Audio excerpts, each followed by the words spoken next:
آگے اور یہ ایک ویرس جماعت دوست کا سوال ہے. وہ لکھتے ہیں کہ روا میں بہشتی مقبرہ اور عام قبرستان الگ الگ کیوں بنائے گئے ہیں, اور بہشتی مقبرے کے بارے میں جماعت احمدیہ کا کیا تصور و نظریہ ہے؟ بہشتی مقبرہ الگ الگ اس لیے بنائے گئے اول تو کہ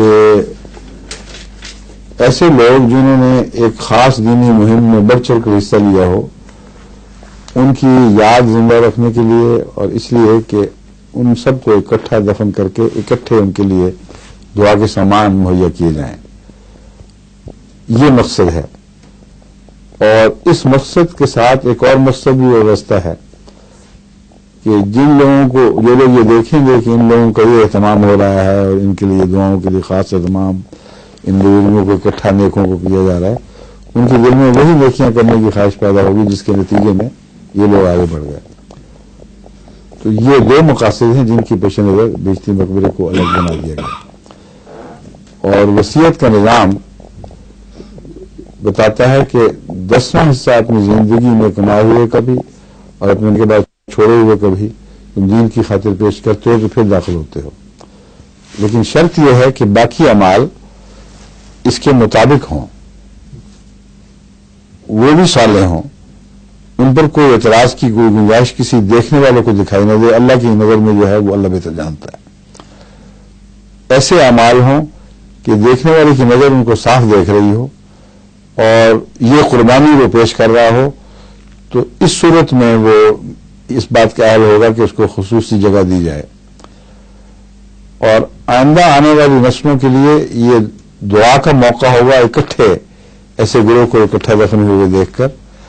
اور مزید تحریص پیدا ہوگی, یہ مقصد ہے. جہاں تک ان کے 100% بخشے جانے کا تعلق ہے, میرے نزدیک یہ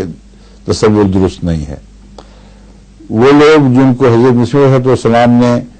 رویا میں یا کشوف میں یہاں دفن دیکھا, یا جن کے بالکل خوشخبریاں تھیں کہ تمہارے ساتھ دفن ہوں گے, ان کے متعلق تو ہم قطعیت سے کہہ سکتے ہیں, جیسا کہ قرآن کریم سے پتہ چلتا ہے کہ بعض صحابہ کے گروہ کو ان کی زندگی میں نجات یافتہ قرار دے دیا گیا تھا. تو مرنے کے بعد بھی نجات یافتہ ہو رہیں گے, مجھے تو نہیں کہ زندگی میں نجات یافتہ اور مرنے کے بعد نعوذ باللہ غیر نجات یافتہ ہو جائیں. تو اسی طرح مسیح علیہ السلام کے وہ صحابہ جنہوں نے قربانیاں دیں, جن کی زندگی کھلی کتاب تھی اور اس پہ صاف دکھائی دے رہا تھا کہ پاکیزہ لوگ ہیں, ان کے متعلق ہم دل میں یقین رکھتے ہیں مگر یہ فیصلہ نہیں ہے. ہم دل میں یقین رکھتے ہیں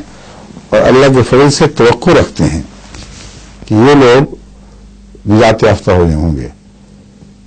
اور عمومی طور پر یہ فتویٰ دے سکتے ہیں کہ بعد میں آنے والے بھی جنہوں نے جہاں تک ہمارا علم ہے نیکی سے زندگی بسر کی اور قربانیاں کی, وہ نجات یافتہ ہی ہوں گے. بس بہشتی مقبرے سے یہ مراد ہے. اللہ کے فضل کے ساتھ ایسی توقعات جن کا وابستہ کرنا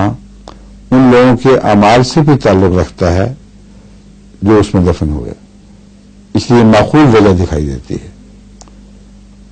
ہر ایرے غیرے کے متعلق جس کی زندگی کے حالات بھی غیر معروف ہیں, مبہم ہیں, اور اس کی دینی قربانیاں بھی یا معمولی ہیں یا درمیانی ہیں, غیر معمولی نہیں ہیں, ان کے متعلق ہم اس قسم کی توقع اس شان سے نہیں رکھ سکتے. تو ایک وجہ تمیز موجود ہے. ٹھیک ہے, فرمائیے. ظہور مہدیِ آخر زمان ہے,